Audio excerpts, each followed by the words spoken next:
Texas Prison Story family, what's up, y'all? Big salute. It's your boy Tim Snow, man. I apologize. I have not been uploading too much. I haven't made any videos, anything, man. But I've been running ragged out here ever since COVID-19 came. We've been working hard, working overtime, doing all kind of stuff, trying to keep everything right. Ain't been had time to get a haircut, do nothing, man. Just work, stack the bread. And I actually got a bunch of good news while this stuff was going on. So that's pretty cool, y'all. But I wanted to give y'all a video, kind of like I do like y'all like, man. I'm going to go ahead and do it for you. It's called Welcome to Holliday Unit, the Texas Intake. When you go to prison in the state of Texas, you got to go to an intake center like most other states. It used to be the diagnostics, they called it.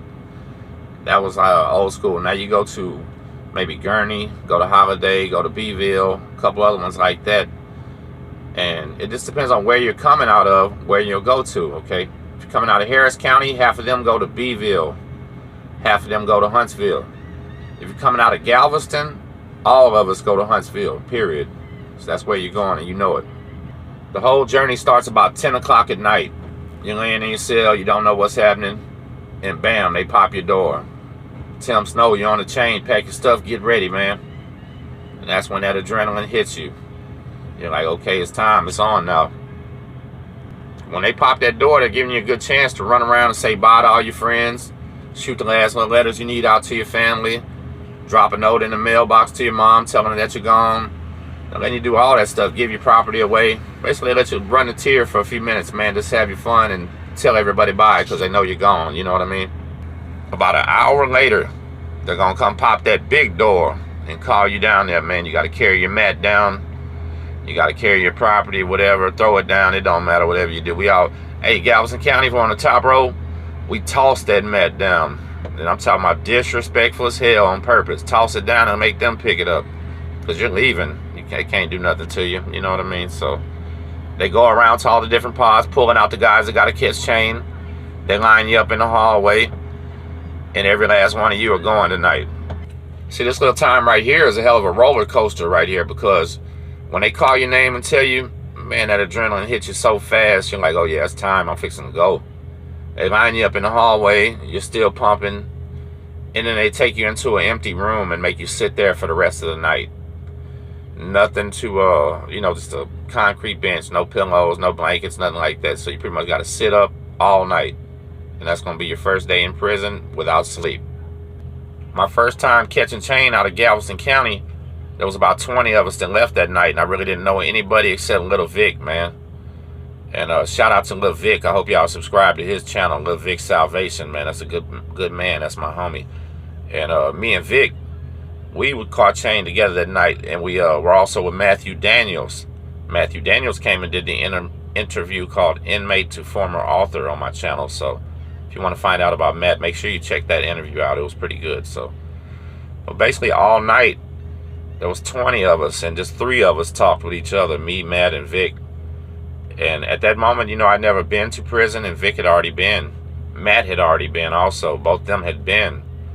So I wasn't like just asking questions or nothing like that, you know what I mean? I'd already done all that, but they were basically just telling old stories. I was listening, paying attention, you know what I mean? Just kind of passing the time. That's what we're doing. It was a long time. We had to wait. When they actually came back to get us, it was about maybe 6 in the morning, 6 a.m. So we had been in there from about 11 at night to 6 a.m. That's what it is. You're just going to stay in a little room right there with everybody else, get to know each other, you know what I mean? Pretty good. So when they come to get us, they take us downstairs, bring us to the visitation area. They make everybody strip naked, take your clothes off, throw them on the floor. You're leaving those here. And when you're stripped butt naked, they got a little clipboard that has all your tattoos, your scars, your height, your measurements, everything that's about you. So they're trying to identify you and make sure that you're the right guy catching chain also. Because there have been attempts where some guy goes for somebody else and the other guy goes home. And then they find out later. So they're making sure none of that happens. You know what I mean? So these guys here, they're the chain bus guards. They're TDC officers, and they're pretty much dickheads. They're trying to like be rude, be assholes all from the start. Just like break you in, I guess, and get you used to it. Okay, so once they identify you, they'll line everybody up, shackle everybody up and stuff, and every man has to be shackled next to somebody else for the ride. You can't take the ride alone. And they shackled me to a white guy from Texas City that I never knew.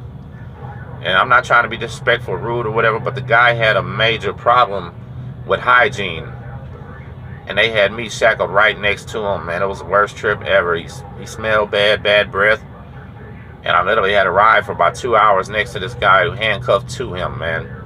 So that was miserable. I didn't really say anything because there wasn't nothing to say. I just didn't enjoy it, you know what I mean? So when we're riding on the bus now, it is about a 90-minute to 2-hour trip depending on traffic, and there's not a lot of traffic there, so it's about 90 minutes.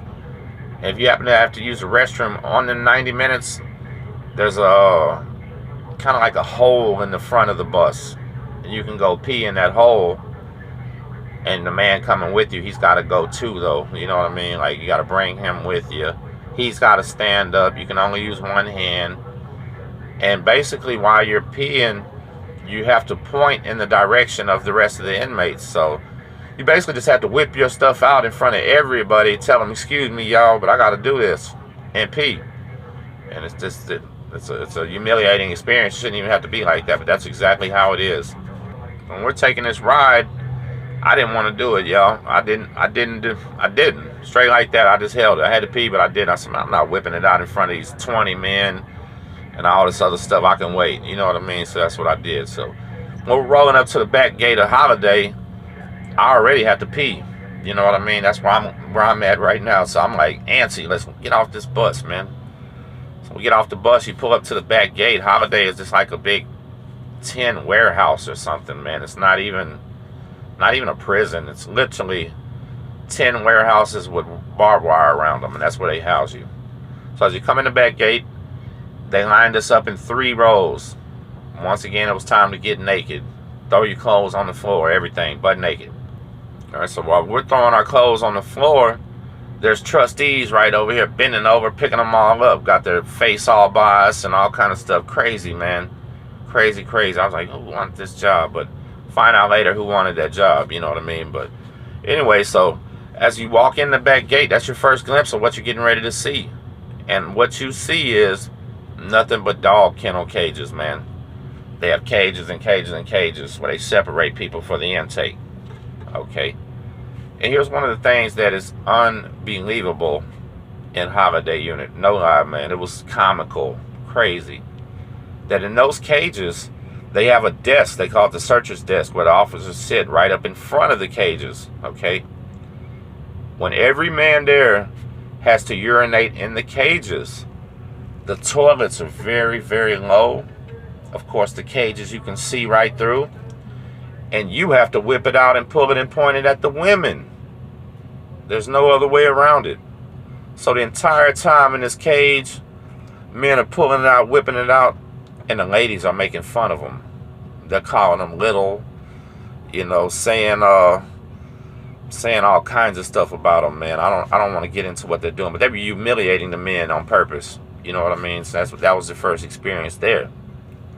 They might shift you to another cage, and if you were not smart and didn't cut your hair before you left, you're going to see the dang TDC barber, and it's his job just to and he gaps you up on purpose. If you ain't one of his homies, man, you're getting a terriblest haircut either. So make sure you cut your hair if you ever come to prison in Texas. So you're really literally spending this entire day here in these cages, getting your little sack lunch. They're calling name after name. You got to go step up there and show your property that you got, all this other stuff. Any of us that was gang related, we all had to wait to talk to the gang officer. Then that was a long wait. He did the same. What he does, he brings you into his office.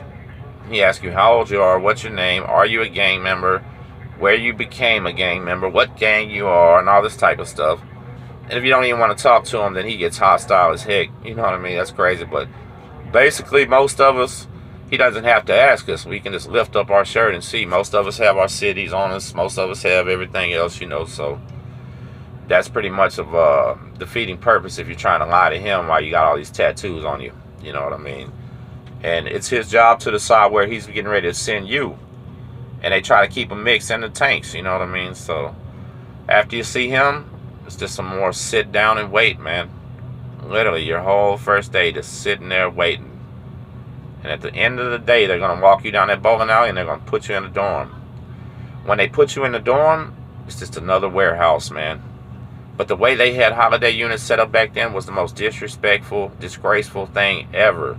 And somebody's told me that it changed, so let's hope that it did. Back then, Holiday was set up, well, let me back up. It's built exactly like state jails, where they have the television over the door, okay? Holiday was set up where the televisions were over top the bathrooms on purpose, man. If you wanted to watch TV, out the corner of your eye, you had to watch somebody wiping their butt, and out this corner, somebody playing with their thing in the shower, probably. It was crazy, man. Disrespectful as heck that it was like that. Literally, you have the benches were facing the bathroom and the shower, y'all. That's wrong. Any other facility like that I've seen that were facing away from the showers and the bathrooms. Who the hell wants to see that, man? So, that was crazy. Then in Holiday, your first couple weeks, every night, they're going to call you, wake you up.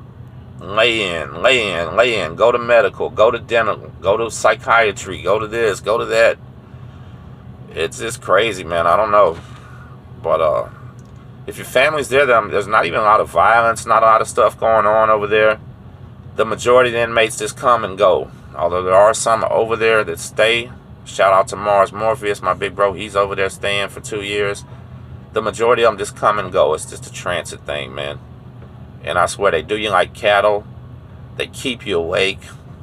It sucks, man. Welcome to Holiday Unit.